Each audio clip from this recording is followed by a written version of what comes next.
Hello, good evening, and welcome to the third episode of Finding Voices podcast.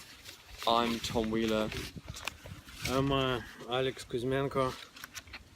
In this afternoon's, or rather this evening's podcast, we're going to be talking about a man who's walking from Chorno Groats to Land's End on a Stammering awareness walk, and we're also talking about Our investigative reporter Eugene Wysowski-Gallagher is on a hunt. I mean, he will be back. He'll be here very soon. He's just taking a sojourn abroad. There's also another topic I'd like to talk about, which is the fact that I recently attended it's like a London Stammering Association? Yeah, there's a London Stammering Association meeting, which I attended for the first time ever. I think it's British or national, NSA, BSA, whatever it is. Anyway, there's a London support group which I attended, and I have some thoughts to share with you about that. But let's start first thing first about the British Stammering Association Open Day. Right. So, brought to you by British Stammering Association. Oxford Open Day. Ashford. Sorry. Ashford Open Day, Kent. British Stammering Association Open Day, Saturday, 22nd July. Speakers, workshops, and a chance to meet other people who stammer and parents. Free event. Come along and meet others who stammer, parents of stammering children, speech therapists, and teachers in a friendly and welcoming atmosphere. What? Stammering education and awareness open day. When? 10:30 a.m. 4:30 p.m. Saturday, 22nd July 2017. Next month. Door opens at 10 a.m. Where? Repton Manier Primary School. Raptor Avenue, you'll find it if you're looking for it. Anyway, Yeah. you'll find it if you just search for British Stammering Association Open Day in July 2017. Right. I'm sure it'll come up without fail. But if not, rewind this section and you'll hear the full details.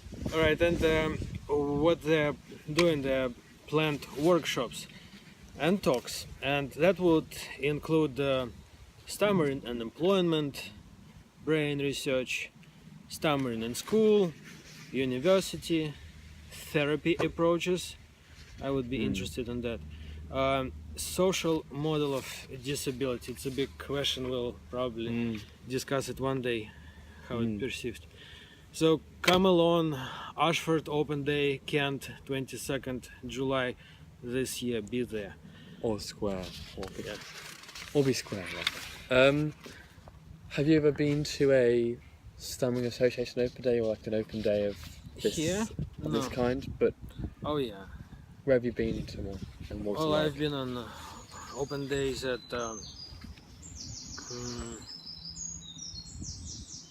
National Stuttering Association, Where was that? NSA, America. Yeah. The website is westarted.org, and yeah, they do events. They involve people who start. They help to organize support groups, and we have a lot. Where I used to live, we had a lot of them in Brooklyn and Manhattan. Find it.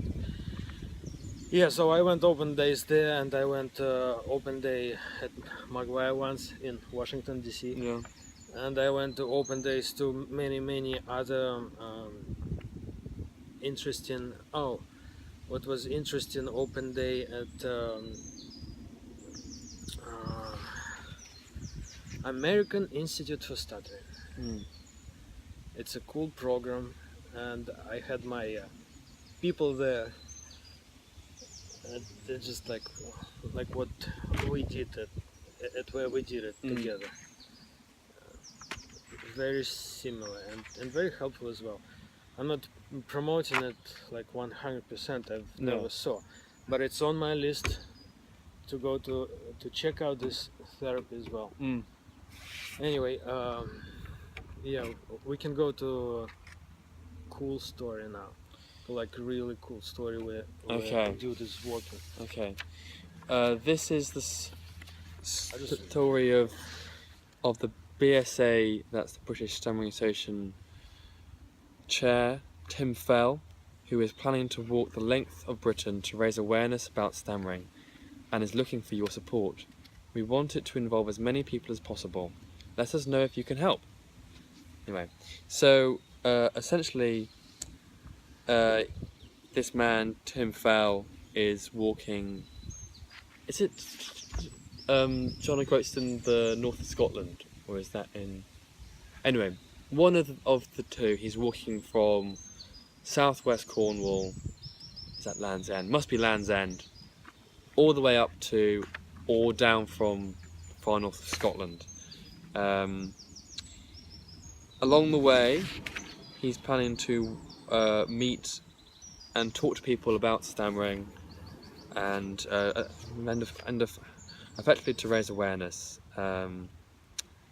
And as the reporter points out, he's taking advantage of stammering as it has increasingly been the subject of discussion in the media, and the social climate is ripe to build on that momentum.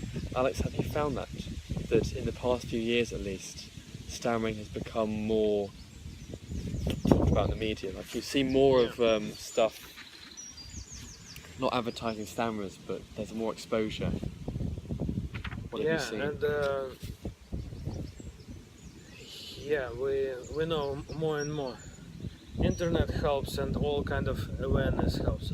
What we're doing now, we're bringing awareness through our podcasting via those tools we have like YouTube and stuff. But this guy, he's doing it in person. It's the old-fashioned route. It's the old-fashioned walk and talk route, which we should try sometime. And I can't argue which way is more powerful. I mean, I'd say that the walk and talk route is, for those involved, probably a great deal more powerful than just seeing a YouTube video on your sidebar. However, the YouTube video does access a much more global audience. In fact, absolutely anyone can watch it. While if you want to meet Tim Fell, you have to walk a mile, jump a stile to go and meet him. So I think it's certainly very powerful in written form and in meeting, but I don't think it's something where you can really tell other people about this amazing thing. You have to really have seen it yourself. It's so I personally think that what we are doing on YouTube is of far greater importance than it is because we touch so many more people. Well, at least we hope to, with our lowly 115 views. Yeah. But well, I hope this guy makes videos along the way. Yeah, hopefully you'll get the GoPro. I would love to watch that. Yeah, I'm a man. I would love to see how people react, Yeah. how it goes, what kind of people are out there. And, he's planning to stay at the people's houses. Yes. Yeah, and that's important to note. We would love to talk to him if we would have a chance. We would.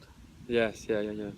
I think there is so much that we can do with stammering. Like we are sitting on a mine here. Like there is so many things that we can do with stammering, which has been done to other disabilities or ailments. Like we can make like a YouTube video with like a point of view camera of a stammerer meeting a random person in the street, and like the camera focuses in on the person's reaction and says this is what it's like to have a stammer and that kind of stuff.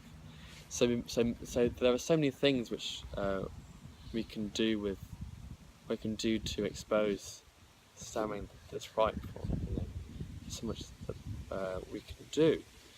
Anyway, so that's what Mr. Timfell is doing. I believe the walk takes place. I don't think he specified it here. It was written a few months ago, so I reckon it's happening this summer. At least he's walking in Scotland and wants to stay dry. He better be walking now. And he would love to meet anyone and talk to anyone. So you can find his email guy on his email, and his email. Just search for his email. You'll find it on the British Stammering Association. Tim Fall is a cool dude. Tim Fowler is very cool. Anyway, should we move on to the other topic? Yeah. So the paper. the main topic of today is overt, covert.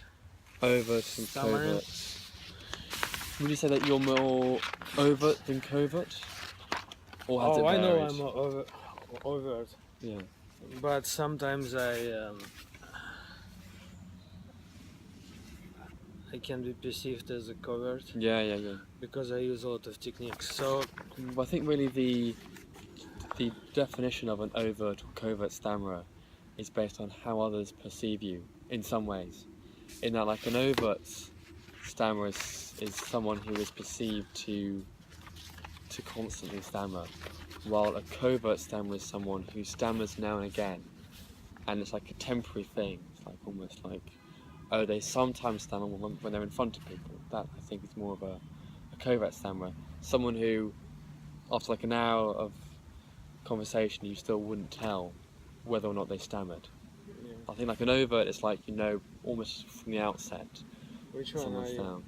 I think, more of a covert. Yeah. Obviously, it depends on the situation, but I think, on the whole, I'm a covert stammerer. But I'm not as covert as other people. Like many disabilities, like many other things, there's a spectrum.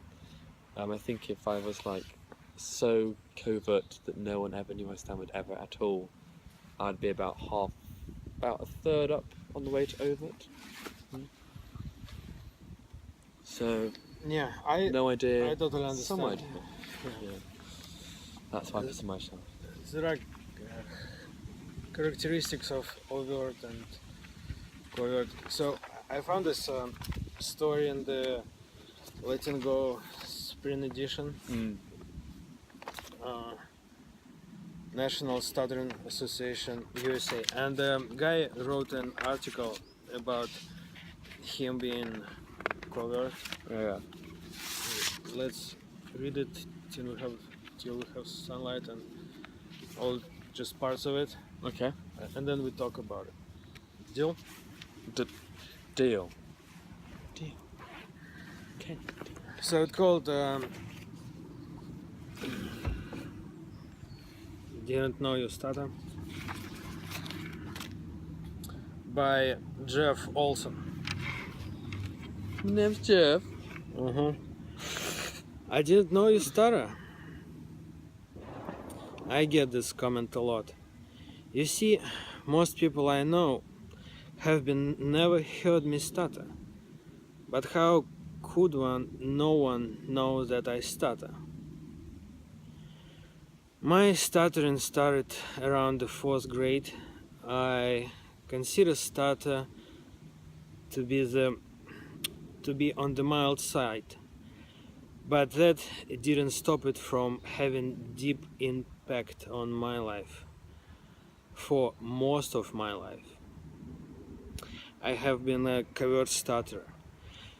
You could almost say a severe covert stutterer, passing as fluent while completely hiding my stutter. I became very good at hiding my stutter to the outside world.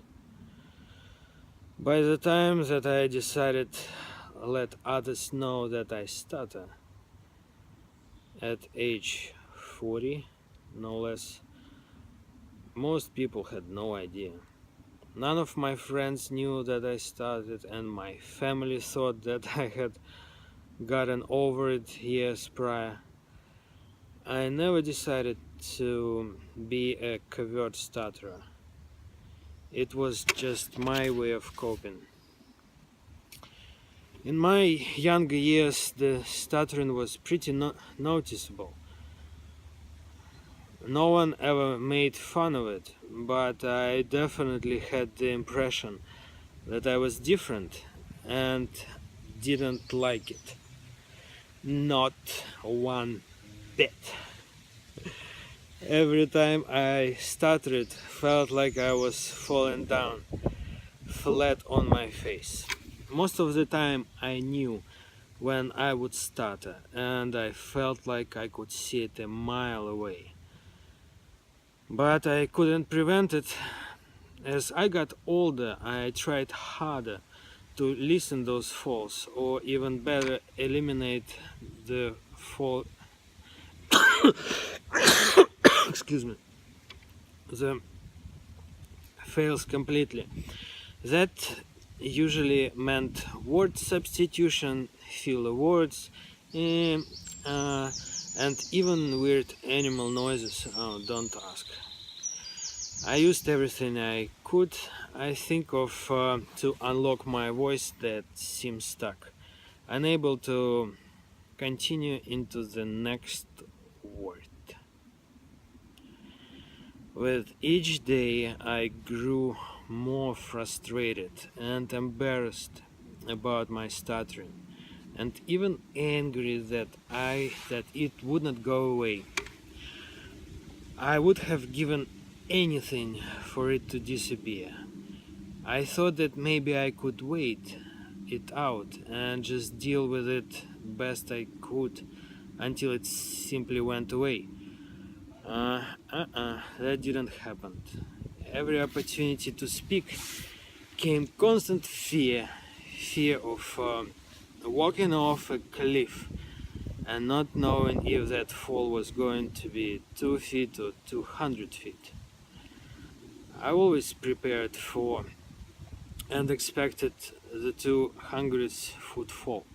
So much so that when the fall was only 2 feet, I still feel exhausted from the roller coaster ride of anticipations. Do you want to continue, dude? Okay. Until a few years ago. I'll continue. Until Right. a few years ago. Until a few years ago, I had made only one real attempt to address my stuttering, which happened around my high school years. I went to the local library in search of information on stuttering. After looking through a couple of books on stuttering, I chose one, but I was too embarrassed to go up to the librarian and check it out.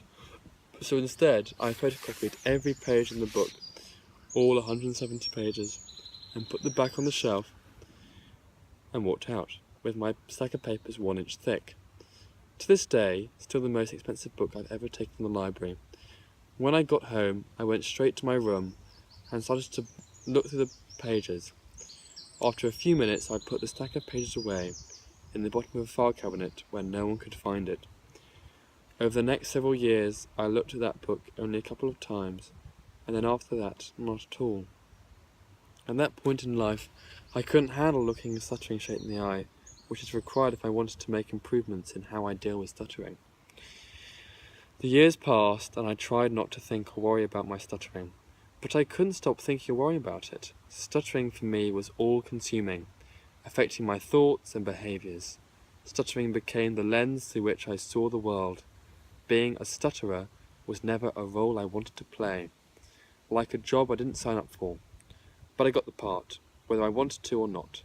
I realised that I needed to let go of my old identity, let go of my desire to be someone I'm not, fluent, and stop pretending to myself and others that I am fluent, and believe that everything's better because I appear fluent when it's not. I realised that I will never be the person I want to be until I accept the person I am. I finally realised that nothing will change unless I do something about my stuttering. I decided to seek some help. I started seeing a speech-language pathologist, and we talked about all things stuttering. I learned about how sounds are produced, and using speech tools like easy onsets and voluntary stuttering, I learned about being more open about my stutter. I told myself that I stuttered, and I told other people that I stuttered, and I thought my old stutter would emerge, but it didn't. Did my stutter really disappear? Not likely. I began to understand that I will probably stutter more before I stutter less, and that's actually okay. As I stop avoiding my difficult words and situations and switch back and forth between all the avoidance tricks and just say what I want to say, my old stutter will emerge. That's already started to happen, and that's okay. I also realised that I need to talk more about stuttering and be around people who understood stuttering without me saying a word. I found that understanding with the NSA and through various other organisations and outlets. Attending the annual NSA conference and local chapter meetings puts me more comfortable in the stuttering role. Listening to a Stutter Talk podcast. Ooh, a rival podcast. No, it's France. What's French? No, it's our friends. We don't have rivals or. Oh, well, you say it differently to I do. I say it's rivals. Anyway, listening to a rival podcast gives me a weekly dose of stuttering goodness. They all help to bring my stuttering down from the pedestal I kept it on for so long. To be able to talk about stuttering as though I'm talking about weather. That's the goal. And I'm counting on all this positive energy to seep down to my core, my subconscious. That's where real change happens. Change that can last a lifetime. Change that will allow me to fall down, pick myself up, brush myself off, and take another step forward. The end. Yeah. There's a few more articles. What a guy! He was like so honest. He was very honest, albeit brutally honest. Anyway, so I'm very intrigued about the Stutter Talk podcast. Have you listened to it before? Yeah. I met those guys on a national annual Stuttering conference, and Eric, who it's those three musketeers. They were one of the first ones out there who had this idea of recording and telling and interviewing people. Eric used to run Brooklyn support group. Yes, so I know guys. I would totally recommend it. I think you can find them on iTunes and stuff, and over the internet. Yeah. But they're like radio, which is awesome. Good. Yeah. And they're also a mix of covert, overt. That's good. Yeah. I like the mix. I think it shows you that to stammer isn't as easy as someone who just does this the whole time. There's a mixture, and it's a very wide spectrum of people who do different things. So it's very eye-opening. But how many views is the average on YouTube? Oh, I don't know. Okay. Anyway, let's check them out in a bit. But I'm intrigued by them. Right, and I like how guys said in the article that that he knows what he have. He has no illusions about his ability of being fluent, or being like not person who stutter. Yeah, and we always tend to think that covert stutters struggle less, but it's not the case. I actually personally think they do struggle less. I think that they struggle less. They do. Okay, I accept it. Also, it's known that the intellectual people, they're able to substitute words and stuff and come out almost out of any situation. So that tells a lot. And it on the internet, when they talk about covert stammering, Mm. they talk about abilities of using tricks Yes. I've certainly noticed that successfully. that as a stammerer, you do, I think, well, certainly as a covert stammerer, you do develop a greater lexicon of words. Like there are words which I kind of have been forced to fall back on, which are unusual, and bizarrely, if not ironically, people respect you more for using these very odd words than they would if you used just like, oh, you just said, I'm going clubbing, would be the kind of standard phrase that you'd say if you wanted to go clubbing. But I would say, I am. Oh, no, actually, no. A better example would be when, in the first year of my university, rather than saying I'm going to buy something, because I would struggle with the B sound of buy, I'd say I'm going to purchase something. So I'd say I've just purchased some peaches, as opposed to I've just bought some peaches, because I couldn't say the B sound very well. So I would swap it round, and my flatmates noticed this and were like, "Oh, it's kind of interesting, a bit cool, bit funky."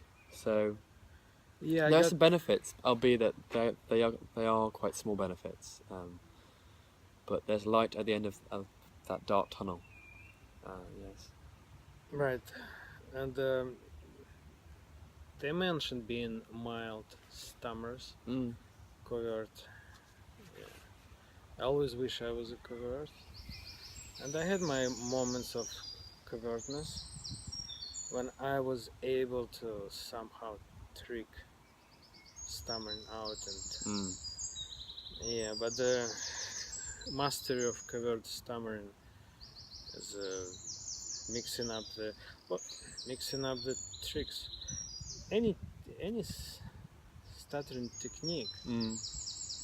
it's a trick, It's a trick. It's a way of fooling your brain right? into the thing. It is a trick. Yeah, you have to trick yourself. Right. Although, and I'll now weave our way into another piece of conversation. I I recently went to a London BSA meeting, British Stammering Association meeting, on 26 Bedford Way. They happen monthly, and at this meeting, um, I met a stammering researcher who himself stammers. He's called Nahim, and I can't remember his surname. Anyway, his first name is Nahim, and I'm sure if you were to search Nahim UCL Stuttering Research, you could find his profile. And I had a very brief chat after the meeting about what has been done to what kind of physical cures are there for stammering, because I personally think with the advance of neuroscience that we are approaching a time when we can physically cure stammering. I believe without the assistance of therapy, because therapy is obviously a a viable route to cure stammering. However, I think with the advance of all this neuroscience that we can in the future find a physical cure. So where was I going with this piece of conversation? I was saying that essentially there is what were you saying earlier? You were saying that you met a guy at the I know, but like, meeting, but what were you saying? No, I totally agree with you. I don't know, but like what were you saying earlier, just before I spoke? Oh yeah. I was going to say that I agree with you Okay. about this that stuttering originates as a mechanical It's yes, yeah, problem, it's mechanical. and then this mechanical thing plus society, Mm.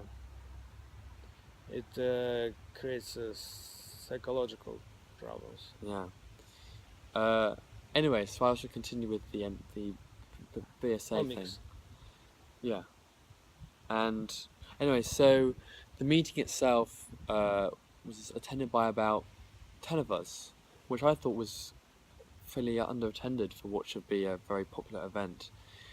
But the event essentially comprised of people sharing thoughts and feelings on their stammer. It wasn't like the Maguire military style where you all sit down, you practice an improving technique. This, I think, like the podcast we have, was simply just an open forum for people to share their thoughts, regardless of what technique they use to combat their stammer. So there were people there who would stammer openly, but they didn't really mind. That was the beauty of it, I suppose. But I mean, the actual format itself, I felt was too open. There should have been a lot more sort of smaller groups of people, say 3 or 4 people talking amongst themselves. Having the open forum meant that people who were more fluent could speak more than those who were less fluent, which I thought essentially was a bit kind of counterintuitive. The reason why you were there was because if you had no voice, you could voice yourself. And so I thought that there was some errors there, but obviously that was just a formatting error. That wasn't the people themselves. But the actual meeting itself, the support group meeting, it was very interesting to meet the people who stammer outside of the Maguire program. Historically, I've only ever met those within Maguire, as that was my first and only course. But the Maguire program, I think, offers a better support group. Obviously, it has. I think the main reason is that it has a solution, or at least a kind of perceived solution. There is the opportunity to improve. While in the support group, it did kind of feel like you were wallowing in your own filth in a way. It's kind of like, we all stammer. Here's how terrible my time was when I stammered, and then unlike the Maguire program, there was no one there saying, oh well, if you try this, that, and the other, you can move like a little forward, even if it's just like a baby step forward. There was none of that, and I distinctly recall coming away from it not feeling quite unhappy in a way. I think it was because I was just like, oh, well, we're all just stuck in this valley of unhappiness. Yeah, I actually think my stammer got worse in that meeting than outside of the meeting. I actually felt like I stammered a lot more than I usually do in that meeting. Well, if I went to a Maguire program meeting for at least the next 24 hours afterwards, I'd have a great day. I'd have a wonderful day. I feel like, yes, I can do it. I felt very positive, and I think that's what separates the two. Maguire, the Maguire program, even if it is a little deluded, not really deluded, but at least it's not the kind of perfect solution. At least it does offer some semblance of hope. While the London support group offered by the BSA was just, we're stuck in this. What can we do? Yeah, I totally understand. Yeah, it's a different kind of help. Both kinds of so important. Yeah. I think, well, each time I mention the word Maguire, I always use it as a compliment to Maguire program. Yeah, I have very little bad things to say about the Maguire program. I mean, I think the most common complaint about the Maguire program is the fact that it's running for a profit, and I actually see that as being not one of its strengths, but at least that's why I think it's become so successful, is that the financial incentive has meant that people, having already paid the £900 to get in, will then have almost like they've already bought it, so they feel like they have to use it because it's like an exclusive club membership almost. So I think I see the profiteering side of Maguire in quite a different light. I mean, obviously, yes, all this kind of therapy stuff should be free, but in the society that we live in, people need the kind of financial buy-in to go. You know, that's how I see Maguire's financial bit. I want to defend Maguire. It's actually one of the most affordable out there, out of the good ones. Really? Everywhere else I went, I paid much more. Like what? What? What other solutions have you been on, or not solutions, but therapy programs? I went to amazing place. It's a Northridge College. They have a speech language pathology program, and Professor Lee, who runs this thing, she's status dude. Yeah. So and that alone, like, allowed me to enter this world of ability of using techniques. When fluent person, no matter how genius, gives you advice on stuttering, Yeah. it's like they're spitting in my face. Yeah. It is kind of. It is. It Like, does what do you feel know about this dismissive. thing? It does feel like you're dissing something. But it only how it feel really. Guy gives me great advice. Yeah. I'm just not able accept it Yeah. from a fluent person. Same techniques we're all using. I mean, Yeah. not all of us. Yeah. So and yeah, I think the best our way to complement Maguire program, and I want to do it one day. I do want it.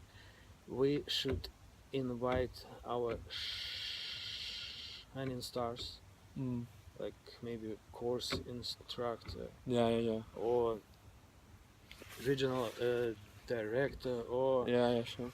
yeah, and then we can ask them questions. I mean, I only know Maguire as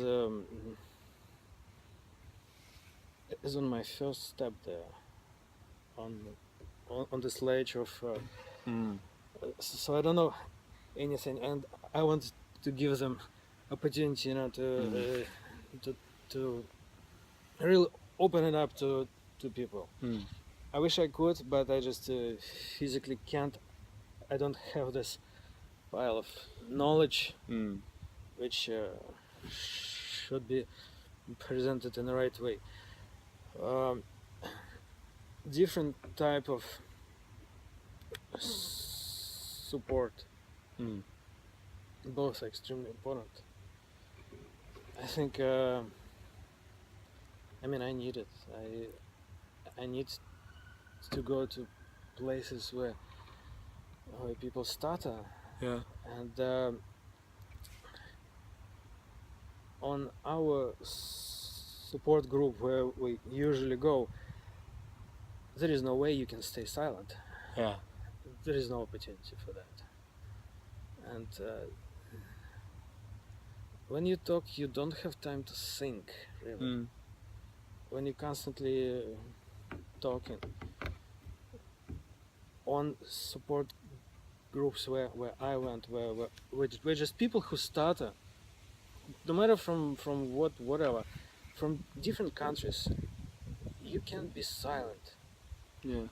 And being silent, it's a great exercise no one wants to talk about. Like, sometimes we just can't shut up. Yeah. When we start talking, especially if we on a roll, we're fluent, we feel strong, nothing can make us shut up. Sometimes and I think this support group,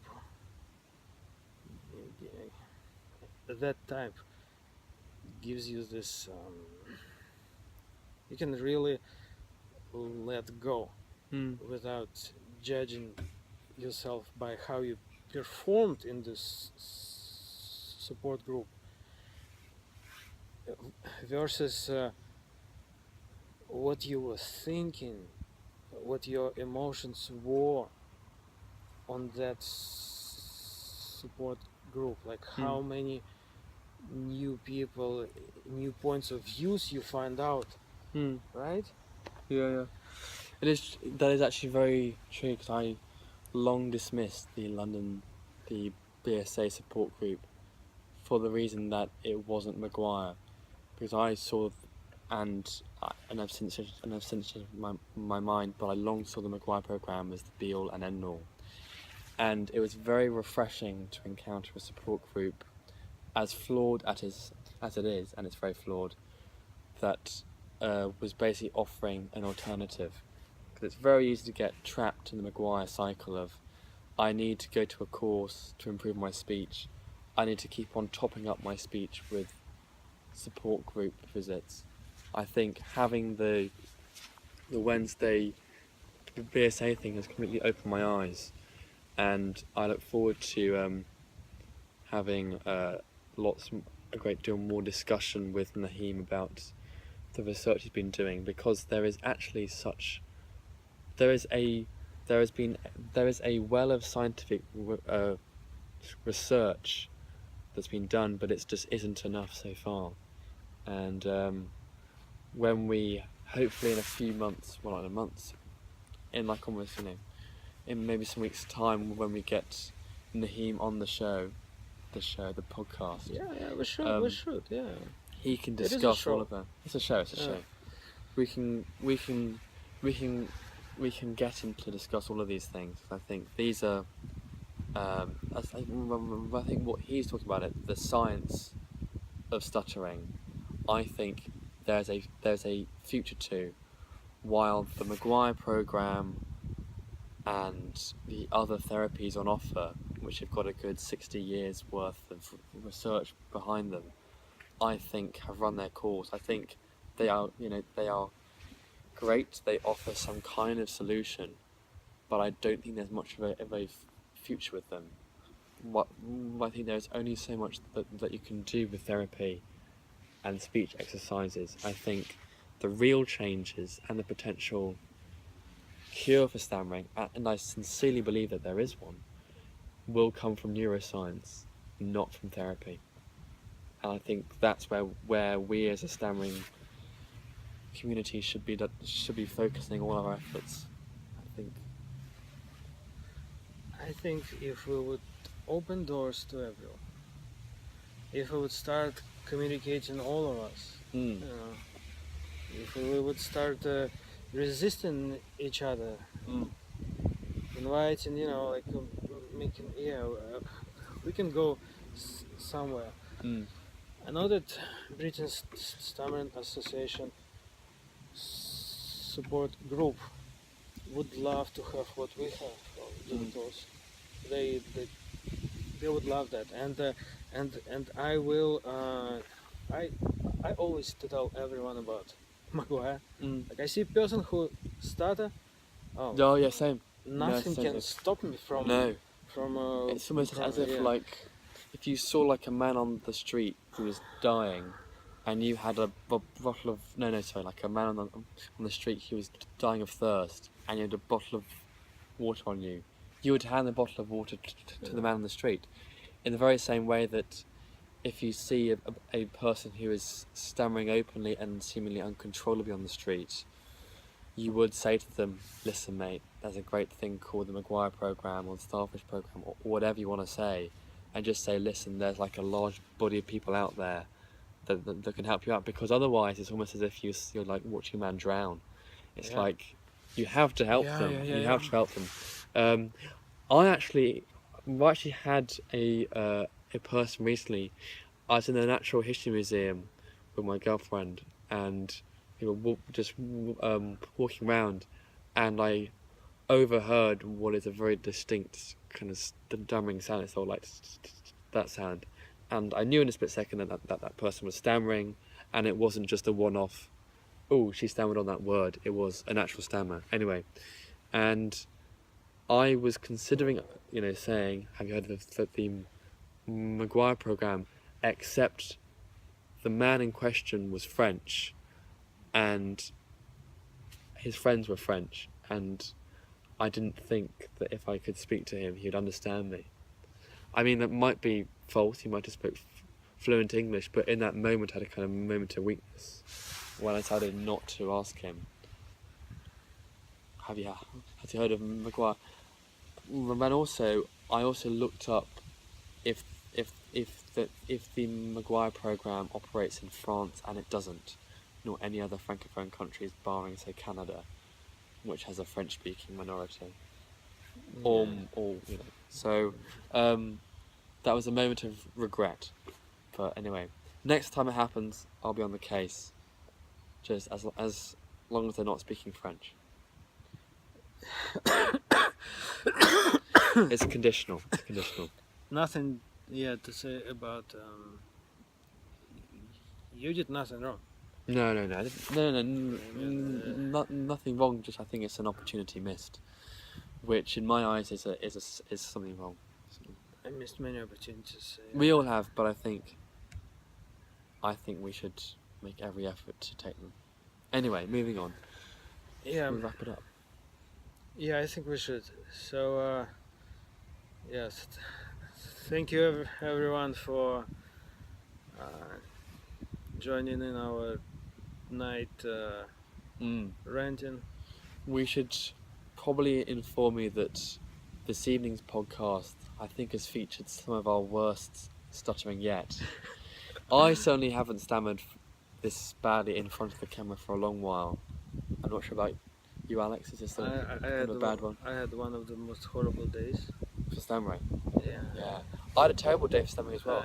I have a suspicion, and we'll explore this in subsequent podcasts, but I have a suspicion that it is environmental and it's weather related. Because I've been in a very relaxed state. There's been no pressures. I just had one driving lesson. I've been reading a book. There's been nothing to suggest that I should stammer really badly at all. And yet I have done. And it's like, why is this? Anyway, save that for next time. Yeah, I wanted to say thank you, Ruben, for fixing my head, and thank you, Alex, for fixing my speech. I posted. Maguire people called me back. Yes, yeah. I got on the chat. Support I needed. That was awesome. And response was right away. That's a big deal.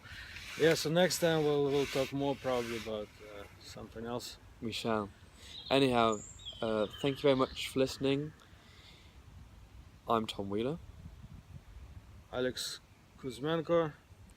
Eugene is coming back. Finding Voices podcast. Bye for now. Bye for now.